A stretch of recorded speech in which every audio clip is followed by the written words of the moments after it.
The broadcast is now starting. All attendees are in listen-only mode.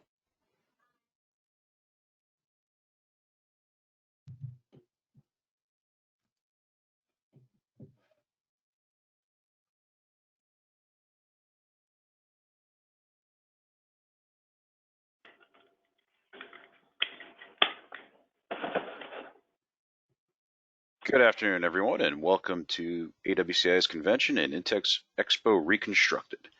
Today's presentation is Navigating Uncharted Waters, AWCI Suppliers and Distributors and COVID-19. My name is Chris Williams, AWCI's Director of Membership, and I'll be your host for today's presentation. Also teaming up with me will be Anne-Marie Salvatelli, and also a nice all-star lineup of AWCI member speakers here that we'll get to in just a second. So on your screen, you'll see our poll question. I would like to ask this at the beginning of every webinar. It helps us determine how many people are in our audience, so please answer and click it on your screen. How many people are viewing this webinar with you today? If you click on that selection, hit submit, we'll be able to tally and get a better idea of our audience and who to send out the recording to. Before we start, a few housekeeping items. All attendees should be on mute during today's presentation. However, safety first in our industry, we ask that you please mute your phones or your computer microphones as well to ensure that we keep the line clear for our presenters. If you have any questions at any time during today's broadcast, please submit it using the question box in your GoToMeeting dashboard. And we'll have a brief Q&A at the end of our presentation and also interspersed during the presentation, the Q&A. And we'll make every attempt to get to all of your questions today. Our moderators today are myself and Kyle Hamer. Kyle's the president of Hamer Marketing Group and is passionate about helping business leverage technology and data to grow their businesses. No stranger to technology or the association. He previously held executive leadership positions with software technology and service companies. With that, I'd like to turn it over to Kyle to introduce today's panelists. Kyle? Chris, thanks for having me. We're very excited to have our member panelists today, Andy Calloway, Jerry Reeks, and Rob Waterhouse. Many of you know Andy is the Director of Merchandising for L&W Supply.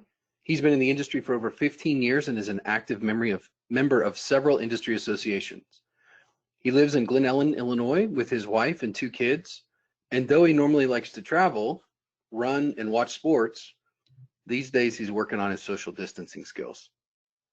Jerry started Jarco in 1975 after graduating with a BS from Briar Cliff University. He's an active AWCI and Sioux City Chamber of Commerce member. He recently retired from officiating freestyle and Groman-Reco wrestling. I didn't know that. I'm going to have to talk to him about it after this session.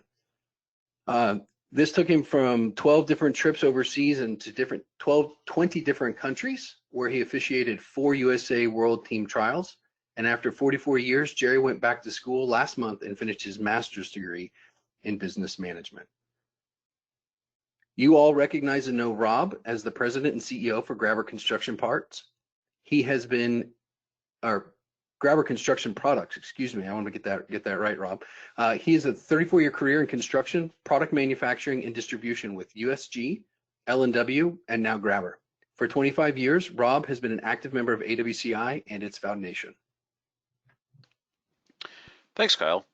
With our presentation today is a Q&A based with our 3 esteemed panelists here. And we'll kick this off here with our first question directed to each of you gentlemen. We'll start with Rob and then go to Jerry and then Andy for their answers. How is your company managing this situation? Is this your first crisis, or have you had to lead through the recession of 08, 09, the Great Recession, 9/11, other downturns, things like that? And what were you able to take from those prior experiences and apply to this current situation, if anything, being how different it is? Rob, we'll kick it off with you. Thanks, Chris. I appreciate you having me. I'm pleased to represent Grabber and speak on behalf of a lot of friends in the industry. We've established 5 priorities for managing through this virus situation. First, the health of our employees and their families. Second, clarity of communication. Third, serving our customers. Fourth, alignment with our supply partners. And fifth, preserving our strengths for better days ahead. This is my 5th recession in my career, 3rd as an executive. So a few things that we're doing, things that I've learned over time. First of all, set clear priorities and stick with them and make decisions within that set of priorities. And I walk through the 5 that we have. Next, establish a level of calm and confidence. This is a fairly scary time. There's some fear involved in all of this. Similar to right after 9/11, there was a level of fear, rational fear, in fact. And so calm and confidence helps give people something stable that they can hang on to. Any source of stability is good right now. And I found that reacting to patterns of facts is really important during turbulent times, because there's going to be one-offs. You're going to hear a lot of rumor and innuendo. There's going to be something happening in some part of the country, but patterns of fact, I think, are really helpful.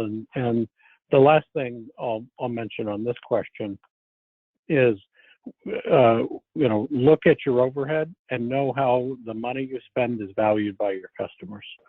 And the way I've done it over time is, if it's not valued by your customer, or that spending is not keeping you out of the ditch, meaning compliance with rules, regulations, laws, and so forth. If it's not valued by your customer, or it's not about compliance, then maybe you don't spend that money. And so those would be the things that I've learned that we're applying now. Thanks, Rob. Jerry, your thoughts? For us, managing the situation, good morning, West Coast, and good afternoon to the rest of you first. This is a first time for me as a panelist, so bear with me. For the most part, we here in the Midwest and in Iowa are doing good. We're actually on the border of Iowa, Nebraska, and South Dakota, just crossed two different rivers. So we have no shelter-in-place orders, and all of those three states have no shelter-in-place orders. So we're fairly open for business as usual. Most of all of our eating establishments and that is closed, and all of our retirement people, anybody, I can't say over 65 because that's me, but are staying home. So that's changed the outlook here for a lot of different people.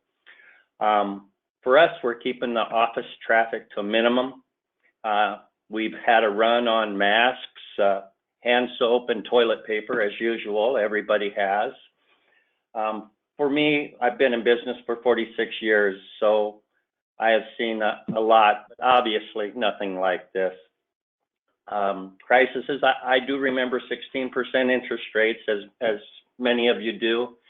And I do recall recent years, we were way too far in our credit line. So the 8 years after the housing crash were devastating to our bottom line, that's for sure, including a couple of years that were losses. When that was over, we had a lot of vintage equipment, that's for sure, that we were patching together. I think in those 8 years, we bought 2 brand new vehicles. And in the last 3, we bought a new boom truck and 8 new vehicles. So, and with the ability now for us, where we're at, those were depreciated that same year that we bought them. So that was an initial shot in the arm that all of us received. The last 3 years have been very good, and we did not take any cash out of the company. And that's probably the most important thing I learned. Life lessons, of course, have always taught me, and my father passed it on to me, is that to stay in business, you have to have 3 ingredients. One of them is the best banker, and the other the best accountant, and lastly, the best lawyer, and keep them all on speed dial. So far this time, in this crisis, we haven't had to use the lawyer, that's for sure. So back to you. Thanks, Jerry. And Andy? Thanks, Chris. And this is my first panel, time on a panel here with AWCI, so thanks for having me, and glad to be here. L&W has been around for almost 50 years, so this is definitely not our first crisis. We've got a nationwide footprint and an experienced leadership team that's seen a lot. We were a lot of us here during the Great Recession. Many folks during 9/11 and through the ups and downs that our industry's seen over a long cycle.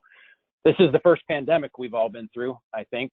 So it makes it very different. And so I think the situation we're in right now is really unique. And so there are some things we can apply and some things we probably can't apply from our prior experience. I think the things we can apply are a lot, in my mind, a lot what, like Rob said, we're taking confidence that we're going to get through this. We've seen some pretty tough times. Certainly the Great Recession, with our business dropping by nearly half, those were tough times. And but we take confidence that we got through that, and we're going to get through this. For us, listening to our people and to our customers and continuing to work to solve problems like we do every day is a key foundation for us on how we're going to get through that.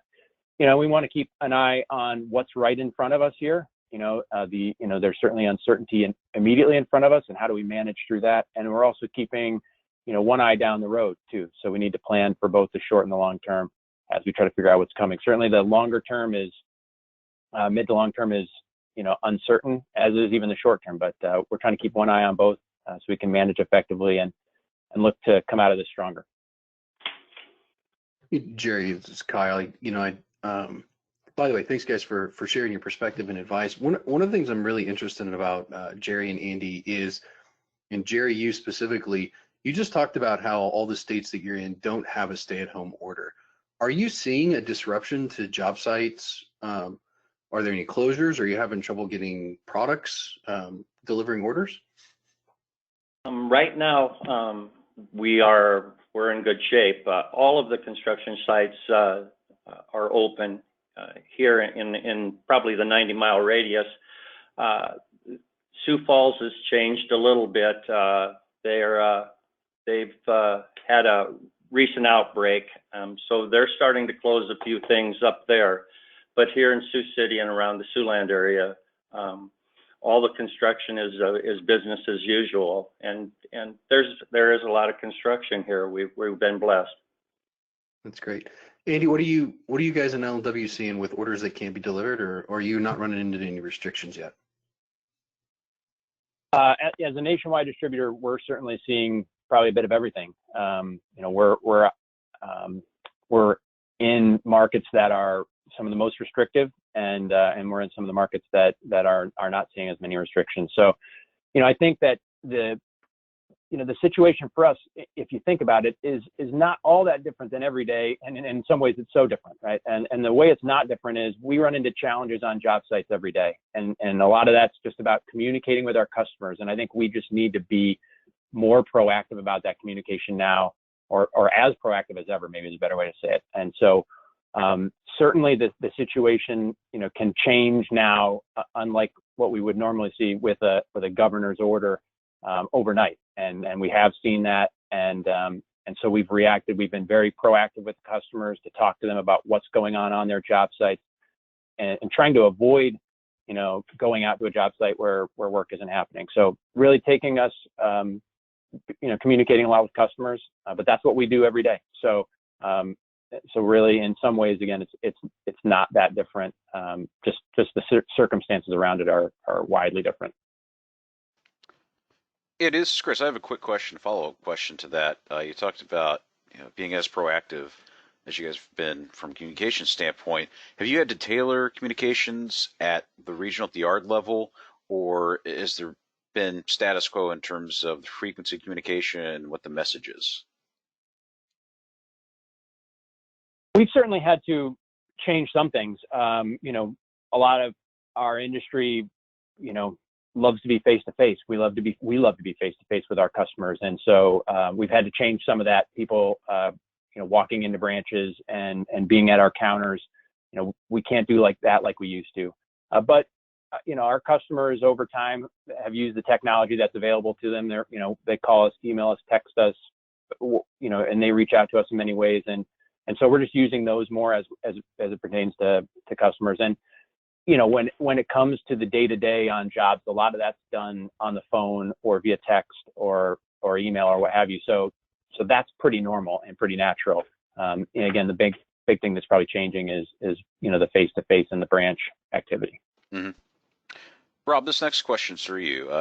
Is Grabber experiencing any capacity issues? And by that I mean any issues due to, let's say, increased orders from parts of the country that are still somewhat business as usual, or even decreased orders, different parts of the country placing orders that you wouldn't normally expect in supplies.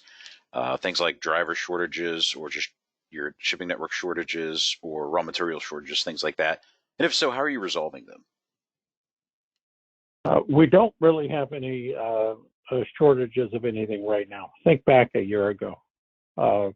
Almost every company in our industry couldn't get enough of something, and usually it was skilled labor, and wouldn't we like to have those problems? And we'll get those problems back someday.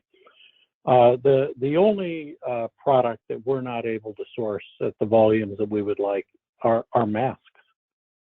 And that's natural, because the healthcare industry is very much in need of the masks that are available. So we're sourcing masks where we can, but we're not going to get into an auction format because we would end up bidding against the healthcare industry, and we simply refuse to do that. That's where they're needed most. Otherwise, we're in really good shape in terms of our product supply, the availability of skilled labor, and so forth. Thanks, Rob. Quick follow-up question before we go on to our next question for you. You mentioned that the industry as a whole, a year ago, we were scrambling for most raw materials, and it's we look back and the demand at that point probably was the primary driver, along some other economic issues.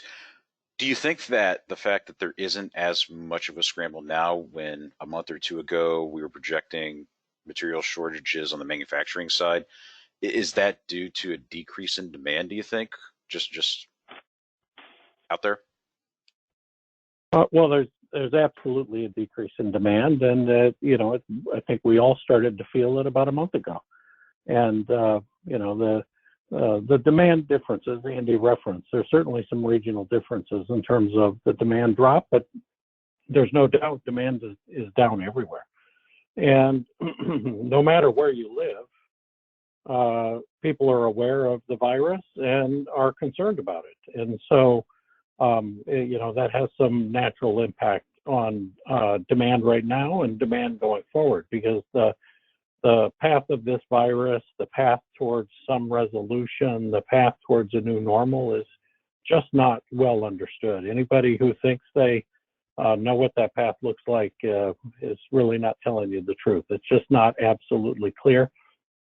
And I personally have an awful lot of respect for the governors out there, because they're having to make a balanced choice between lives and livelihoods. And those are tough choices. So I have a lot of respect for the decisions they're making, and every decision they make has some impact on demand, and it's really our role to respond to that rather than to complain about it.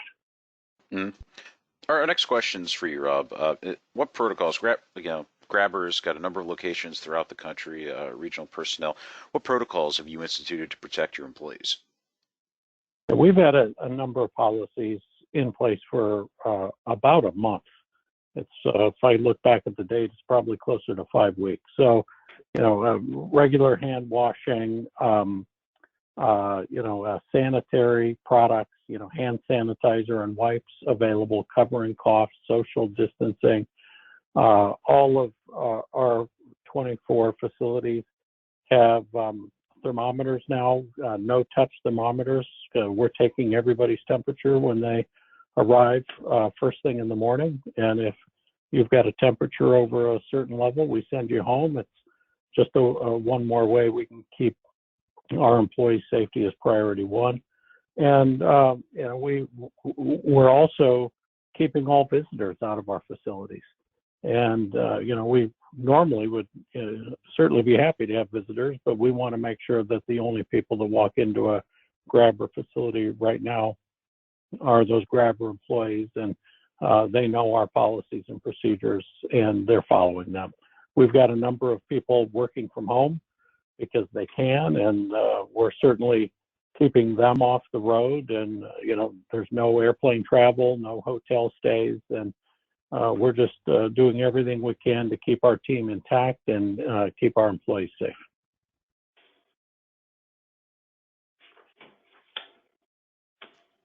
Thanks, Rob. Kyle, back to you. Yeah, Jerry, Andy,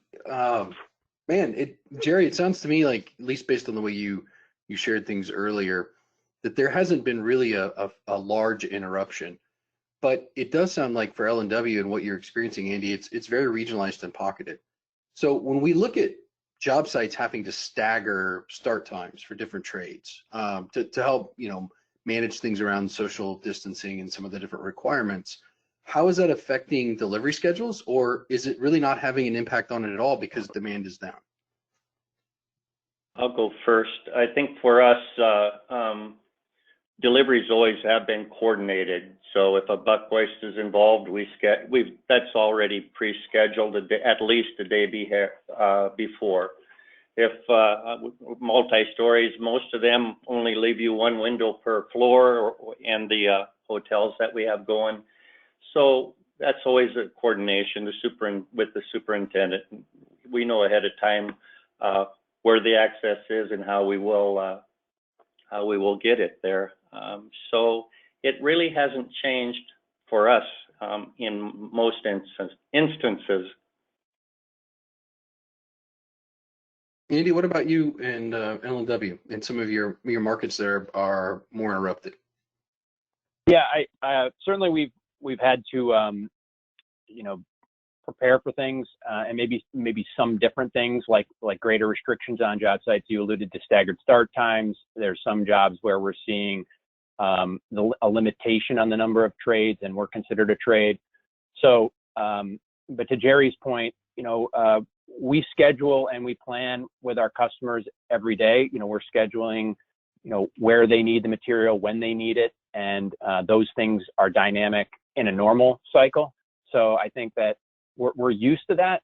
Again, it's a different reason why things are changing, and the magnitude and kind of restrictions are in some cases, more than we're used to, but we're managing it. And I think certainly it probably helps that in those places where the restrictions are the greatest, businesses, there's probably less, going on. There may be more likely another job shut down, so we can be a little more coordinated. But the reality is we're used to this every day. And so I think that we're comfortable managing it. Our branch managers and supervisors are experienced at handling this, working with our customers, and we know how to do that with them really well. So it sounds like for the most part, the procedures and policies and operating business for you and Jerry, at least the way that you've set up things, the impact has been minimal based on additional regulations because you're already really good at handling curveballs on a daily basis. Does that sound a fair summary of what's going on for both of you? For me, yes, that's the case. The only procedures that we've changed are face masks on all our commercial jobs, job deliveries. That's mandatory. The residential, we give them a little bit more leeway because most of the time there's only one or two people in that house delivery, and I'm talking new residential, not remodel, and they're not required there. But that's really the only procedural change we've had.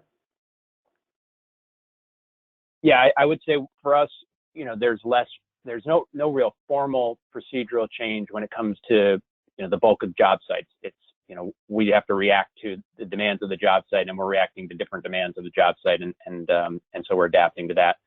For us, at the branch, as I mentioned earlier, we for now, like Rob mentioned, on the grabber side, they're doing, we're closing our showrooms to only our employees, so folks can pick up material at our branches. They just can't come in our showroom, and so probably the impact we've had is on that pickup business.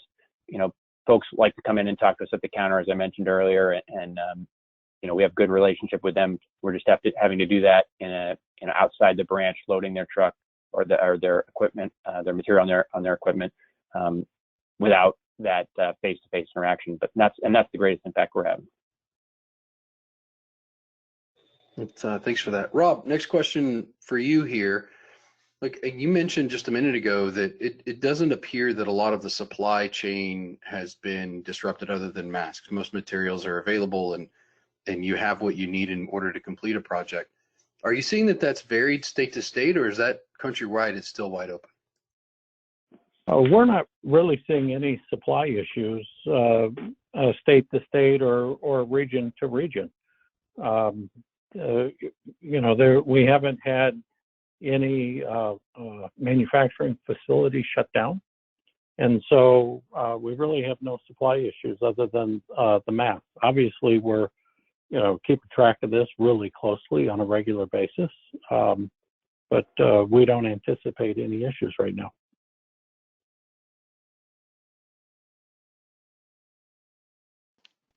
Thanks, Rob. Jerry and Andy, we'll move on here to you with the next question. Generally speaking, have you encountered any disruptions in product supplies from manufacturers? And if so, how have you worked through them? Jerry, we'll start with you. For us, we have increased our inventory significantly. Last week, we received information that USG was shuttering a few plants for deep cleaning, and that got us concerned. So we increased our inventory more. We built a new warehouse 2 years ago, and I mean that's kind of the new normal anymore when you have price increases announced of 30%, on January 3rd. You do buy ahead a little bit more, but it's the new normal. And having lived through allocations in the past years, we keep a bigger supply, a larger supply of insulation, a larger supply of drywall and acoustical here. Andy?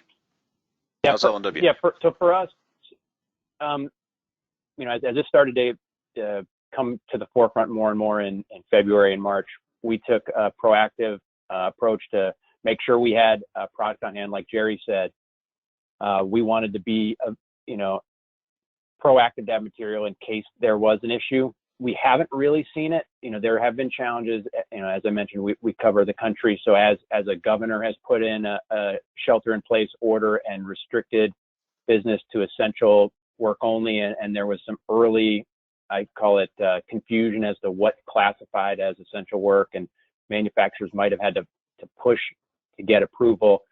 There were some temporary delays. Thankfully, they were temporary. Our partners talk to us regularly.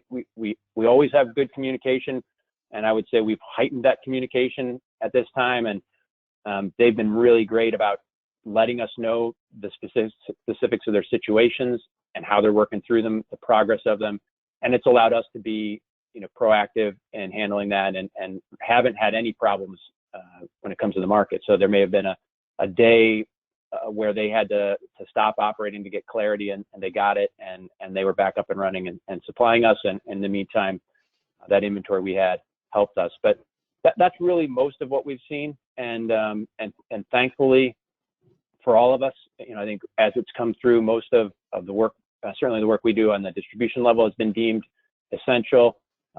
A lot of our customers' work has been deemed essential in a lot of markets, and our partners on the manufacturing side have gotten that as well. So we've continued to operate. We're taking the approach of making sure we have what we need, and taking care of our customers, because that's a big priority for us. Along with the safety of our people and make sure we get through this. And for both Jerry and Andy, I have a follow-up question, but I'm going to reword it a little bit just because of both of your answers in terms of talking about kind of stockpiling product early on a few months ago when having the foresight to see that this could potentially be an issue. Do you think that at some point there's going to be a cost impact of having that surplus of material? Since we talk about demand is still there, but it hasn't, the supply is keeping pace with it right now. Is there a potential, and then this is generally speaking, no trade secrets or anything, that any cost impact that might have come about when demand picks up again is going to be mitigated by the fact that you've got that supply on hand? Or is there going to be a situation where there may be an oversupply at some point down the road? I don't foresee an oversupply. Right now, all the drywall is, a phone call is going to get you a truck. The availability of both drywall, both steel and insulation and acoustical material, that right now, they're 100% full go. So we haven't seen that discontinuation of operation for any of them. But tomorrow could be an entirely different thing. And I think that's, life has taught both Andy and myself that to be prepared for that. Nobody has announced price increases that I'm aware of in the near future. And if they are, I would think a lot of them would be rescinded, historically speaking, I guess. So coming out of this, I think, I know material will be available, and in the short term, and I'm not sure what the long term brings for us. Andy? Yeah, so I think I'm not going to speculate on anything, our input costs, I suppose, but for us, certainly carrying inventory has a cost. We do that to service our customers, and we do it every day. Certainly we may scale that up or drop back down as we feel appropriate. We'll make decisions regularly to do things that we could do less expensively to service our customers, and that's really some of what we're having to juggle now, as we have different job site situations and different branch and state restrictions. We may need to, as a nationwide distributor, service from a branch that's less ideal from a cost perspective because it's a little further away. But we do that to service the customer, and so we'll make those decisions. That's part of the value we bring our customers, frankly. And so, we manage the costs in our business, and we try to keep them as low as we absolutely possibly can. But certainly there are times where we have to take some incremental costs to do right by our customers. Thanks, guys. Cal, back to you. Look, this is where it gets fun for me because we're talking about stuff that really gets me excited. Jerry, Andy, you guys have commented on the shift that you've done in person in the fields, in your houses versus, or your showrooms versus your floors, in person ordering, a lot of shift. But really, when we see things like COVID-19 and viruses like this hit, it forces people to work from home or speed up their digital transformation. What changes, Andy, what changes have you guys had to make specifically at the yard level to keep up? For us, well, we've had to, again, as I alluded to earlier, or mentioned earlier, we've had to deal with the fact that folks can't come into our showroom. But we're used to that. The large majority of our business doesn't come in through the showroom every day, so we have a process and a procedure to handle that. We can manage invoicing our customers and all that, because many of our customers use all sorts of digital means, that from the most sophisticated to the least sophisticated, and we service them the way they want to be serviced, whether that's a phone call or a fax machine, or a text, an email, right? So we're ready to do that. The shift has been, we've had again to move away from the face-to-face at the counter transaction, but otherwise, we're ready to service customers as we normally do. And I think that it hasn't, with that one exception, hasn't changed things dramatically for us. We haven't, a lot of our customers are, not the folks on job sites, but maybe estimators or office personnel are having to work from home, and a lot of our our office staff, not at the branch, but in our National Sports Center, have had to make different arrangements to, as Rob mentioned, we're not traveling, we're not getting out to places we would normally get to, and we're doing a little more virtually to communicate across our network with things like Zoom meetings and other technology to stay connected internally. But as it pertains to our customers, it's not been a huge shift in how we interact with customers.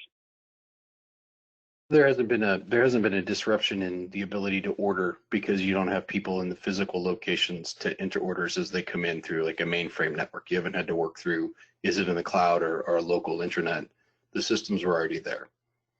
Yeah, for us, they were already there in place. Again, we handle a lot of different types of transactions today from a lot of different customers, and so we're ready to take care of things. You know, we can handle people paying their bills online and paying them other ways too. We've got, you know, we've made adjustments if people need to go in to get checks, you know, to a physical location and they're not necessarily going into an office. They're going in for that exception to go take care of those types of things and then immediately going back to a safer spot.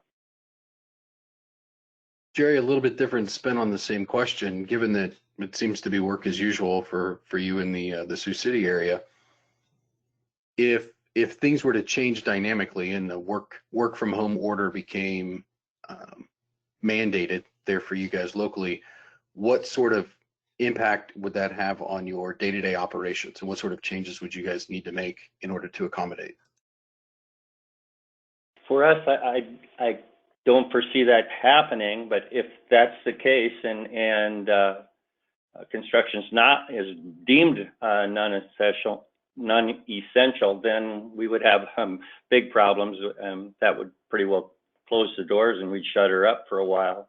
But getting back to Andy's question that he had regarding digital transformation, last month our sister company, Tri-State Drywall, began using Labor Chart. And as this COVID-19 became evident that the pandemic, the JARCO joined that bandwagon. So our delivery men now aren't coming into the office. The delivery site is texted to them. Any special request is put in that text, and they can touch the screen, and Google Maps will take them right to the front door. And so that's one digital transformation that I wanted to share with you. That was going to be my follow-up question, so thanks for taking us right through to that. So just to reiterate, we haven't really seen an impact in ordering or process or ability to deliver for people being stuck at home for either of you. Is that correct? For me, our front door is still open and our sales floor is still open. Normally, one or two customers at a time is our norm. So social distancing guidelines are met. We've seen an increase in both the store customers and phone traffic. I think people just wanting to get out of the house, and they've been pent up too long. We also offer a service to people of hand measuring houses, new houses, so those darn drywall hangers don't gouge that poor guy, or that poor owner. So we continue that service still going out and writing on the walls exactly what it should take to hang that house. We haven't, you know, to follow up Jerry's comment, we really just haven't seen a whole lot of difference. We had a lot of capabilities in the digital area before that we're utilizing, but again, we're adapting and working with whatever technology our customers are used to, and a lot of the way we do business was set up well to handle this. So we're in a good spot there. Great. Chris? Thanks, Kyle. I'm going to go old school a little bit with a question we've got from one of our audience members. How much, and this is for all three of you, how much impact is social distancing having, managing the 6-foot rule? How much is it having on your employees, both at the yards and in the office itself, if you guys still have offices open? This is Jerry, and I'll take that first. I think that it has had very little impact, but it is a concern for all of our employees. They're way more aware of the situation they're in and what's going to keep them safe and not. So we just automatically, I think that social distancing has happened for us. Andy and Rob? Yeah, Yeah, I'll go next. I think it's had an impact for sure. There's a lot of our day-to-day and normal day-to-day that happens within 6 feet, or maybe that historically we just wouldn't have thought about. So as Jerry mentioned, our people are far more aware. I would say we haven't had to, police our people. We don't take that approach. They've been pretty good about managing their own space. I think a lot of people are very concerned about this, and so we've, and we've helped them adapt. As I mentioned, we've closed our showrooms temporarily, which gives them a little bit easier situation to manage, and then we've created the right space in our environment so people can follow those guidelines. I would say that there are two answers. The first is at our facilities, and I think the first week or so, and we've had social distancing policies in place for over a month. The first week or so was probably, why do we need to do this? And then people started to see what was happening in the news, and they understood and were appreciative and adjusted. So whether that's a new normal or how long we have to be in this situation, I don't know. So that's the first part. The second part is for our sales force. This is hard. Salespeople are meant to be out and with customers and making things happen, and they can't do that right now. So, they do phone calls and emails, and we're doing a lot of training of our sales force because we've got an opportunity to talk about products and product skills and so forth. It's hard. Salespeople are built to be out, and they can't do that right now. So that's probably the biggest complexity that we have in social distancing. Yeah, I was going to ask Rob, is this the end of the handshake? Well, for a while. I mean, humans are built for, to connect with each other and be close and shake hands and give hugs. And so, that's human nature. So, I hope we aren't in this phase permanently. I don't think we are, but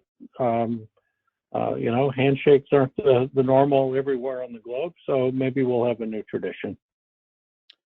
And Rob, we'll stick with you here. This next question: how are you working with your employees to help them in handling and dealing with COVID-19 pandemic? Yeah, a lot of clear, concise communications. New requirements, things that just aren't electives. Again, designed to keep our people healthy, and so we post a lot of things inside the branches in addition to emails, and everybody's got a manager, so we make sure that we get all that one-on-one conversation. And I think that's the next thing, just being available to talk and answer questions. There's some rational fear out there, and so just being able to talk and walk people through situations. The next thing I'd say is just double check to make sure that your message is properly understood. Turbulent times can cause misinterpretations that you don't intend. And so, you do something with great intention, but it's understood a different way. Sometimes you've got to clarify it to make sure that it's handled and understood properly. And of course, I've probably said this 4 times, just staying focused on the priorities, making decisions within those priorities. That level of calm and consistent and stable employees so far have reacted really well to that. And my next question, Rob, specifically for you, clients, we're assuming they're going to potentially lose significant amounts of revenue in the short term here with this pandemic, and that'll inevitably impact their projects for later this year, early next year is the assumption. What are your thoughts about this potentially becoming a sustained economic decline? And on the flip side of that, how will Grabber prepare for the eventual rebound that we know is going to come? Yeah, it's a big question. We're in the first phase of this whole thing right now. Every company is, every nation is, really the first phase of the world dealing with the life consequences of the virus. And business is down right now. I think we can all recognize that. And it's going to stay down for a period of time. I mean, I have no doubt that this is going to create a recession. I think it's going to be more like the recession that followed 9/11 than like the Great Recession, maybe somewhere in between. The fact is, nobody knows. The second phase, though, I think is going to be upon us pretty quickly, and that's, what are the new realities for construction regarding PPE, social distancing, which we talked about, sequencing trades on the job site, the realities of inspectors coming onto job sites, and does that elongate the construction cycle, and how do the economics of getting buildings built work with these new realities? So I think that's a phase we'll start getting into in the next couple of months, and there are probably some contractors that already are starting to answer some of those things. And then the third phase is recessionary impacts to construction. We certainly expect a few quarters of decreased opportunity, and I think the timeline of whatever the recession impact looks like just totally depends on how long it takes to get control over this virus, and none of us know. And then the fourth phase is a return to normal or a new normal, and we haven't even started thinking about 2021 yet. We're all eyes on right now, this quarter, and managing the business through the end of 2020. I think I speak for many of us when I say that it feels like we're already in 2021, but we're just in April of 2020. So thanks, Rob. Kyle, I'll turn it over to you. And I'll close it out before we get to the Q&A for the from the audience. Look, we've just talked about a lot of the short-term realities, the things that are consequences of what we're going through related to the virus, and what our short-term realities are. For the group, and we'll start with Andy. Do you have any long-term thoughts that you'd like to share with us, share with the audience? Yeah, so I started with some of the things we learned in the past, and confidence is a big part of how we're going through this. Confident that we're going to come out the other side, and I think confident that we're going to learn things. If you look back to the Great Recession or prior, we've learned a lot and adapted after each one of these challenging times. And the ideas that we learn, some of them are short-term things that we may put in a playbook or and hopefully don't need to use again. Unfortunately, maybe we will here. But there's also some things that we take away that become great ideas that we should put into practice every day. And so we're seeing some of that happen already. Things that we're learning in terms of how we're operating, efficiencies we're finding in the difficult situation. So in addition to optimism that we're going to get through this and be in a better spot down the road, from an economy standpoint, there's optimism that we're gonna learn and grow, and we're all going to bring this experience to make our individual businesses better down the road, and that's something that gives me excitement and enthusiasm to charge through this and get to the other side. Thanks for sharing that. Jerry, what do you think? Well, for me, on long-term thoughts, I think the election's going to be significant, and how that plays out is going to show the path that construction's going to take. I think in the future, near future at least. The PPP funds have been, some of them have been released, but I heard that they ran out of money. So those that got their PPP funds are able to keep their people busy in where we're at, and we were hiring to begin with. They'll keep us employed in the 2.5 months when they're paid back. I think the banks will have some of their loans retired that we have on our equipment, which is going to be good for us. And probably they'll be used to pay additional taxes for our bottom line. I think the stock market and where it's at right now, if it continues to stay where it's at, we're going to be in good shape for retirement funds and everything. If it doesn't, if it continues a decline, everyone's going to have a problem. Housing market, it just was announced that houses are going down real fast. The market is drying up for them, and I can see that happening in the short term. Commercial's going to stay okay for us, I think, for a year and a half. But if this continues, commercial's going to get affected also. So plan for the worst and hope for the best. Thanks for that, Rob. You want to close us out with your thoughts on, what should we be thinking about long term? Yeah. Let me first anchor us in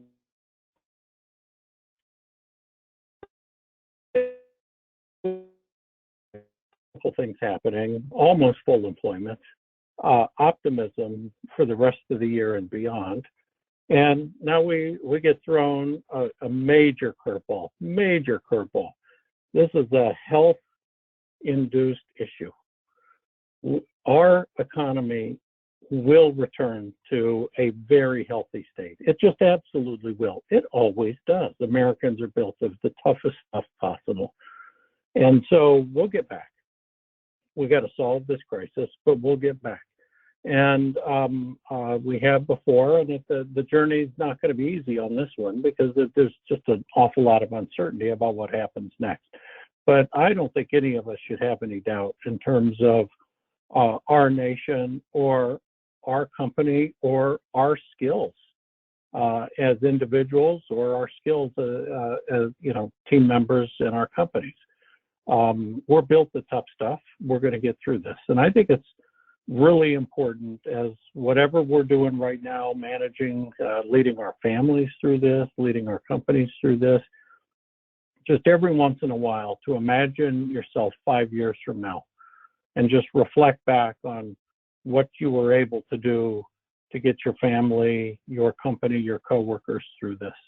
And just having that type of 5-year perspective, I think just helps create a little bit of calmness, a little bit of confidence, a little bit of stability to drive us through this thing. So I'm very optimistic and long-term very bullish, and I'm keeping as healthy a perspective as I can and sharing that with everybody that I can, and I'm pleased to share it with this group today. Thank you. Gentlemen, thank you. And we have a few questions here from our audience members I'm going to get to quickly. And I'll start with what's easily the hardest question to ask and those that are submitted. And I'll frame this from a general perspective. Do you foresee any layoffs moving forward? Not from a company standpoint, but from an industry standpoint. Well, what are your views on that? This is Jerry. I'll go first. I think for us, it's going to depend on what the housing market does. If this is a short term, because a lot of our residential drives sooner or later drives our commercial. So I do not foresee layoffs right now, but that potential is really out there for us. And I think the PPP funds have pretty well ensured at least our company that there won't be any layoffs for the next 2.5 months. So. That's it. Yeah, I guess I'll go next. Speaking maybe broadly, I think a lot of folks in our industry are always looking to manage supply and demand, and so I think a lot of it's going to come down to what happens to the economy and how that reacts. So, and I don't think anybody desires that outcome, but we need to make the right business decisions, and so I think everyone in the industry will take a look at that their own way and approach it each their own way, and certainly at L&W our approach is that we're an associate first company, and when you run into situations like when times are good, it's easy to say that, and when times are challenging, you live it. And so our intent is to live it to the best we can. This is Rob. we're doing everything we can to avoid layoffs. We haven't even had a conversation about layoffs. And so there are a lot of things we can do between now and having to even have that conversation. Right now we're focused on those 5 priorities, and the health of our employees is number 1. And we're going to keep it that way. Thanks, guys. Next question here. Do any of you foresee your respective companies reducing your footprint, for example, number of branches at the local level, in favor of larger, more regional-based distribution centers moving forward? Andy, we'll start with you. Put you on the spot there. Yeah, this feels maybe like for me. I'll say every one of our branches remains open today, and certainly, that may be that just shows, I guess, where our mind is at. We haven't scaled back in even the most restrictive states. We feel it's important to be close to our customers. We deliver heavy things, and delivering them a long way is not particularly efficient. So, that's kind of our approach at this point. We operate 24. Go ahead, Jerry. Oh, I'm sorry, Rob. For all drywall supply companies, in the United States, there's always been the competition between the box stores. To stay viable, we've had to get smarter and do better things and offer more. So we're already I think all of us have in place a plan to stay where we're at and continue to flourish. We have Rob? 24 facilities in North America, and we don't have any plans to change that. Next question here. How do you expect to deal with vendors at the yard level? And Andy, I believe that I'll gear that one towards you. Sure. I guess, my first answer is really not all that differently. We certainly need to practice social distancing, manage inbound deliveries. I think maybe one thought we have to be careful about. One thing we're having to be careful about is anything direct to a job site because things can be dynamic. So I think we're having to watch that a little bit more than normal because something could change from yesterday to today. But overall, vendors are coming into our yards. They always have, and their companies and their social distancing. I think Rob alluded to it. As we've gone through this, people have become just increasingly aware, and I think that we're seeing them practice good practices as they come into our yards. Gentlemen, I've got one last question. It's a perfect question to wrap things up. Any recommendations or requests of your customers? In other words, what do you wish people would do to make things better, easier, safer as we navigate these uncharted waters? Rob, we'll start with you. Well, I'm going to go back to something I said. We expect there to be a recession, not a long one, but a recession that comes out of this virus situation. And I think that every company needs to look at the money they spend, not necessarily the people they have on their payroll, but the money they spend, and say, do my customers value those things? And, is that overhead something my customers are willing to pay for? And that would be my piece of advice to customers, other than, again, every once in a while, just step back and think about that 5-year perspective. Thanks, Rob. Jerry? Well, for us, I think the use of the phone has increased a lot to stay in, our lifeblood is our customers. So I find myself calling a few of them more often than not, because, the days of being able to take them to lunch have gone away. So the phone is really essential now, and more so than it has been in the past.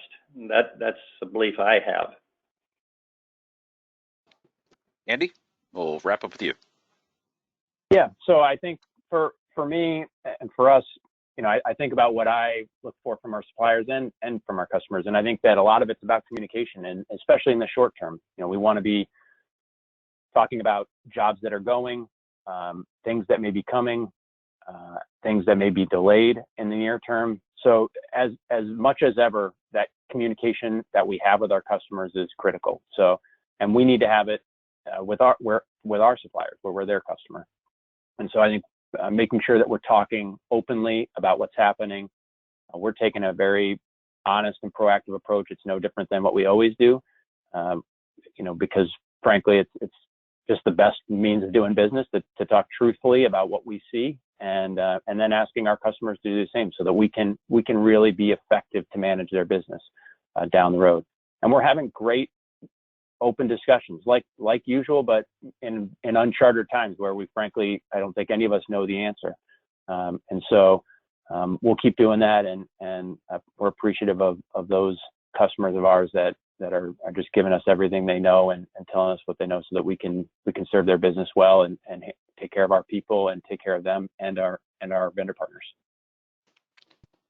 Gentlemen, thank you. On behalf of AWCI and myself, again, I want to extend my thanks to Andy, Jerry, Rob, and Kyle for taking time out of their schedules today to walk us through this COVID-19 pandemic from the supplier distributor perspective. I also want to thank you for joining our attendees for joining us for today's AWCI's Convention and INTEX Expo Reconstructed webinar. As a reminder, this program was recorded, and you'll receive a link to AWCI's online program library following the conclusion of today's broadcast. Be on the lookout for our weekly Friday recap email tomorrow with details of upcoming Convention and INTEX Expo Reconstructed events through May 8th. Everyone, thanks again. Stay well and stay safe out there. We appreciate it. Thank you.